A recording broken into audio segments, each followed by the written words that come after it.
ಈ ಒಂದು ಸುಡ್ತಾ ಇರೋವಂಥ ಬಿಸಿಲಿಗೆ ಒಂದೇ ಒಂದು ಗ್ಲಾಸು ಈ ಒಂದು ತಂಪು ಪಾನೀಯವನ್ನು ಕುಡಿದ್ರೆ ಸಾಕು, ಇಡೀ ದೇಹ ಮನಸ್ಸು ತಂಪಾಗತ್ತೆ, ತಣ್ಣಗಾಗತ್ತೆ.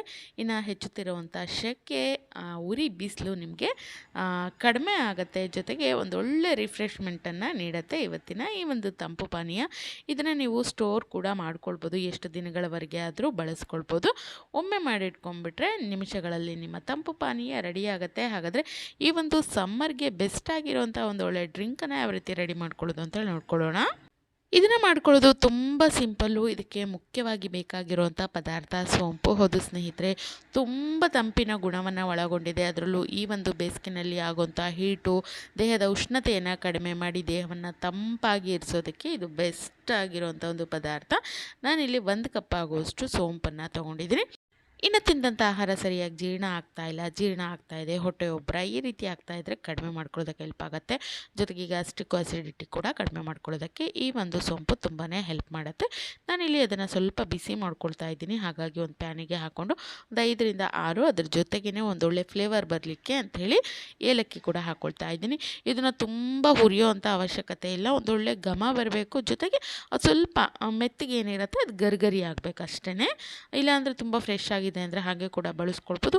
ಯಾಕಂದರೆ ಇದನ್ನು ನಾವು ತುಂಬ ದಿನಗಳವರೆಗೆ ಸ್ಟೋರ್ ಮಾಡ್ಕೊಳ್ತೀವಿ ಅಂತಂದರೆ ಸ್ವಲ್ಪ ಈ ರೀತಿ ಬೆಚ್ಚಗೆ ಮಾಡ್ಕೊಂಡೇ ನೀವು ಮಾಡ್ಕೊಳ್ಳೋದ್ರಿಂದ ತುಂಬ ಸಮಯಗಳವರೆಗೆ ಆರಾಮಾಗಿ ಸ್ಟೋರ್ ಮಾಡ್ಕೊಳ್ಬೋದು. ಹಾಗಾಗಿ ಇದನ್ನು ಸ್ವಲ್ಪ ಫ್ಲೇಮನ್ನು ಆದಷ್ಟು ಲೋ ಫ್ಲೇಮಲ್ಲೇ ಇಟ್ಕೊಂಡು 2ರಿಂದ 3 ನಿಮಿಷ ಈ ರೀತಿ ಕೈ ಆಡಿಸ್ಕೊಂಬಿಟ್ರೆ ಸಾಕು. ಈ ಕಾಳುಗಳು ಏನಿರುತ್ತೆ ಗರ್ಗರಿ ಆಗಬೇಕು ಅಷ್ಟೇ, ಅದಕ್ಕಿಂತ ಚೆನ್ನಾಗಿ ಹುರಿಯೋವಂಥ ಅವಶ್ಯಕತೆ ಏನಿರೋದಿಲ್ಲ. ನೋಡಿ, ಇದಾಗಿದೆ ಈಗ. ಇನ್ನು ಇದು ಸ್ವಲ್ಪ ತಣ್ಣಗಾಗಬೇಕು, ಹಾಗಾಗಿ ಒಂದು ತಟ್ಟೆಗೆ ಹಾಕ್ಕೊಳ್ತಾ ಇದ್ದೀನಿ. ಆನಂತರ ಸಿಹಿಗೆ ನೀವು ಇಲ್ಲಿ ಸಕ್ಕರೆ ಬೆಲ್ಲ ಏನಾದರೂ ಸೇರಿಸ್ಕೊಳ್ಬೋದು. ಆದರೆ ತುಂಬ ಹೆಲ್ದಿಯಾಗಿ ಬೇಕು ಅಂತನೋರು ಕಲ್ಸಕ್ಕರೆನ ಸೇರಿಸ್ಕೊಳ್ಬೋದು. ಇನ್ನು ಕಲ್ಸಕ್ಕರೆ ದೇಹಕ್ಕೆ ತುಂಬಾ ತಂಪು, ಅದರಲ್ಲೂ ಬೇಸಿಗೆನಲ್ಲಿ ತುಂಬ ತಂಪನ್ನು ನೀಡುತ್ತೆ. ಹಾಗಾಗಿ ನಾನಿಲ್ಲಿ ಕಲ್ಸಕ್ಕರೆನೇ ಸೇರಿಸ್ಕೊಳ್ತಾ ಇದ್ದೀನಿ.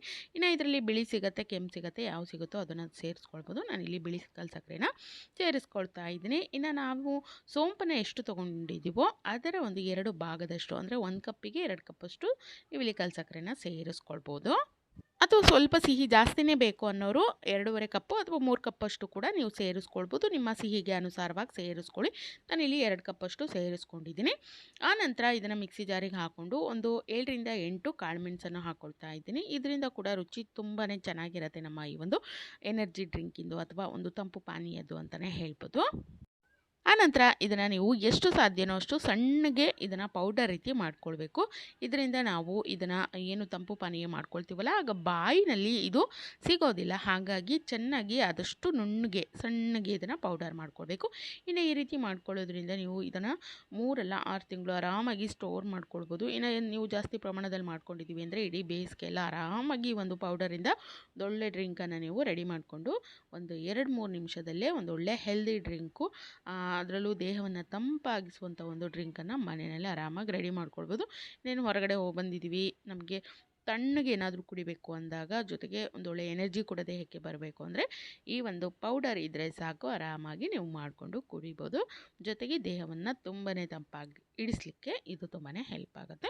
ಇದನ್ನು ನಾನು ಮೊದಲಲ್ಲಿ ಹಾಲಲ್ಲಿ ಯಾವ ರೀತಿ ಮಾಡ್ಕೊಳ್ಳೋದು ಅಂತೇಳಿ ತೋರಿಸ್ತಾ ನಾನಿಲ್ಲಿ ಒಂದು ಪಾತ್ರೆಯಲ್ಲಿ ಹಾಲನ್ನು ತೊಗೊಂಡಿದ್ದೀನಿ. ಅದರಲ್ಲಿ ನಾವು ಮಾಡ್ಕೊಂಡಿರುವಂಥ ಪೌಡರನ್ನು ಹಾಕ್ಕೊಳ್ಬೇಕು. 1 ಗ್ಲಾಸಿಗೆ 1 ಟೀ ಸ್ಪೂನಷ್ಟು ಪೌಡರನ್ನು ಹಾಕ್ಕೊಂಡ್ರೆ ಸಾಕಾಗತ್ತೆ. ಅಥವಾ ನಮಗೆ ಸ್ವಲ್ಪ ಸಿಹಿ ಎಲ್ಲ ಜಾಸ್ತಿ ಬೇಕು ಅನ್ನೋದಾದರೆ ನೀವು 2.5-3 ಟೀ ಸ್ಪೂನ್ ಕೂಡ ಹಾಕ್ಕೊಳ್ಬೋದು. ಹಾಕ್ಬಿಟ್ಟು ಚೆನ್ನಾಗಿ ಈ ರೀತಿ ಮಿಕ್ಸ್ ಮಾಡ್ಕೊಳ್ಬೇಕು. ನಾನು ಮೊದಲೇ ಹೇಳಿದಾಗೆ ಹಾಲು ಬಿಸಿ ಇರಬಾರ್ದು, ತುಂಬ ತಣ್ಣಗಿರುವಂಥ ಹಾಲನ್ನೇ ತೊಗೊಳ್ಳಿ. ಆವಾಗ ಒಂದೊಳ್ಳೆ ಡ್ರಿಂಕ್ ಅನ್ನುವಂಥದ್ದು ನಿಮಗೆ ತುಂಬ ತಂಪಾಗಿರುವಂಥ ಡ್ರಿಂಕು ರೆಡಿ ಆಗುತ್ತೆ.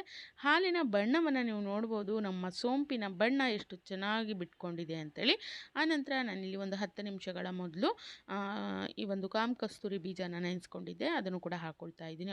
ಅದು ಕೂಡ ಅಷ್ಟೇ ದೇಹಕ್ಕೆ ತುಂಬ ತಂಪನ್ನು ನೀಡುತ್ತೆ. ಹಾಗಾಗಿ ಅದರಲ್ಲಿ ಬೇಸಿಗೆನಲ್ಲಿ ಖಂಡಿತವಾಗ್ಲೂ ನಾವು ಶರ್ಬತ್ತು ಅಥವಾ ಈ ರೀತಿ ಡ್ರಿಂಕ್ಗಳು ಅಥವಾ ಜ್ಯೂಸಿನಲ್ಲಿ ಯಾವುದ್ರಲ್ಲಾದರೂ ಹಾಕ್ಕೊಂಡು ಸ್ವಲ್ಪ ಸ್ವಲ್ಪ ಕುಡಿತಾ ಬರೋದ್ರಿಂದ ದೇಹ ತುಂಬ ತಂಪಾಗುತ್ತೆ, ಉಷ್ಣ ಅನ್ನೋವಂಥದ್ದು ಕಡಿಮೆ ಆಗುತ್ತೆ. ನಿಮಗೆ ಇಷ್ಟ ಆಯಿತು ಅಂದರೆ ಐಸ್ ಕ್ಯೂಬ್ ಕೂಡ ಹಾಕ್ಕೊಳ್ಬೋದು. ಐಸ್ ಕ್ಯೂಬ್ ಹಾಕೊಳ್ಳೋದ್ರಿಂದ ತುಂಬ ತಂಪಾಗಿರುತ್ತೆ. ಹಾಗಾಗಿ ಐಸ್ ಕ್ಯೂಬ್ಸು ಮತ್ತು ನಾವೇನು ಕಾಮ ಕಸ್ತೂರಿ ಬೀಜ ಹಾಕಿದ್ದೀವಲ್ಲ ಹಾಕಿ ಚೆನ್ನಾಗಿ ಮಿಕ್ಸ್ ಮಾಡಿಕೊಂಡು ಈ ಒಂದು ಡ್ರಿಂಕನ್ನು ಸರ್ವ್ ಮಾಡಿಕೊಂಡ್ರೆ ಒಂದು ಒಳ್ಳೆ ಎನರ್ಜಿ ಹೆಚ್ಚಿಸುವಂಥ ಒಂದು ಡ್ರಿಂಕು ಅಥವಾ ತುಂಬ ಬೇಸಿಗೆನಲ್ಲಿ ದೇಹವನ್ನು ತಂಪಾಗಿಸುವಂಥ ಒಂದು ಡ್ರಿಂಕು ರೆಡಿ ಆಗುತ್ತೆ. ಇದನ್ನು ಕೂಡ ನೀವು ಆರಾಮಾಗಿ ಹಾಲಿನೊಟ್ಟಿಗೆ ಮಾಡ್ಕೊಂಡು ಕುಡಿಬೋದು.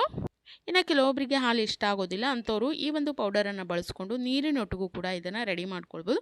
ನಾನಿಲ್ಲಿ ಒಂದು 2 ರಿಂದ 3 ಗ್ಲಾಸಿಗೆ ಆಗುವಷ್ಟು ಪೌಡರನ್ನು ಒಂದು ಪಾತ್ರೆಗೆ ಹಾಕ್ಕೊಂಡು ಅದರಲ್ಲಿ ತಣ್ಣಗಿರೋವಂಥ ನೀರನ್ನು ಸೇರಿಸ್ಕೊಳ್ತಾ ಇದ್ದೀನಿ. ಈ ಒಂದು ನೀರನ್ನು ಹಾಕ್ಬಿಟ್ಟು ಚೆನ್ನಾಗಿ ಇದನ್ನು ಮಿಕ್ಸ್ ಮಾಡ್ಕೊಳ್ಬೇಕು. ಇದರೊಟ್ಟಿಗೆ ನಾನಿಲ್ಲಿ ಒಂದು 2 ಟೀ ಸ್ಪೂನ್ ಆಗುವಷ್ಟು ನಿಂಬೆಹಣ್ಣಿನ ರಸ ಸೇರಿಸ್ಕೊಳ್ತಾ ಇದ್ದೀನಿ. ನಿಂಬೆಹಣ್ಣಿನ ರಸ ಹಾಕೊಳ್ಳೋದ್ರಿಂದ ತುಂಬ ಟೇಸ್ಟ್ ಚೆನ್ನಾಗಿರುತ್ತೆ, ಸ್ವಲ್ಪ ಹುಳಿ ಹುಳಿಯಾಗಿ ಸಿಹಿಯಾಗಿ ಚೆನ್ನಾಗಿರುತ್ತೆ. ಹಾಗಾಗಿ ಆನಂತರ ಸ್ವಲ್ಪ ನೆನೆಸಿಟ್ಕೊಂಡಿರುವಂಥ ನಾನಿಲ್ಲಿ ಕಾಮ ಕಸ್ತೂರಿ ಬೀಜ, ಅದರೊಟ್ಟಿಗೆ ಸ್ವಲ್ಪ ಐಸ್ ಕ್ಯೂಬ್ಸು ಎಲ್ಲನೂ ಹಾಕ್ಕೊಂಡು ಒಂದಷ್ಟು ಪುದೀನ ಎಲೆಗಳನ್ನು, ಫ್ರೆಶ್ ಪುದೀನ ಎಲೆಗಳನ್ನು ಕೂಡ ಹಾಕ್ಕೊಂಡು ಚೆನ್ನಾಗಿ ಮಿಕ್ಸ್ ಮಾಡ್ಕೊಳ್ತಾ ಇದ್ದೀನಿ. ಇದನ್ನು ನೀವು ಈ ರೀತಿಯಾಗಿ ನೀರಲ್ಲಿ ಕೂಡ ಮಿಕ್ಸ್ ಮಾಡ್ಕೊಂಡು ಕುಡಿಬೋದು. ಅದ್ಭುತವಾದಂಥ ರುಚಿಯನ್ನು ಒಳಗೊಂಡಿರುತ್ತೆ. ನೀರಿನೊಟ್ಟಿಗೆ ಅದರದೇ ಆದಂಥ ಒಂದು ರುಚಿಯನ್ನು ಒಳಗೊಂಡಿರುತ್ತೆ. ಇನ್ನು ಹಾಲಿನೊಟ್ಟಿಗೆ ಕುಡಿತೀವಿ ಅಂದರೆ ಅದರದೇ ಆದಂಥ ಒಂದು ಬೇರೆ ಒಂದು ರುಚಿಯನ್ನು ಒಳಗೊಂಡಿರುತ್ತೆ. ಆದರೆ ಎರಡೂ ಕೂಡ ತುಂಬ ತಂಪಾಗಿರುತ್ತೆ, ದೇಹಕ್ಕೆ ಒಂದು ಒಳ್ಳೆ ಎನರ್ಜಿಯನ್ನು ನೀಡುತ್ತೆ, ಒಂದು ಒಳ್ಳೆ ರಿಫ್ರೆಶ್ಮೆಂಟನ್ನು ನೀಡುತ್ತೆ. ಬೇಸಿಗೆನಲ್ಲಿ ಖಂಡಿತವಾಗ್ಲೂ ನಿಮ್ಗೆ ಯಾವ್ದು ಇಷ್ಟನೋ ಅದನ್ನು ಟ್ರೈ ಮಾಡಿ ನೋಡಿ, ಕಮೆಂಟ್ ಮಾಡಿ. Thank you.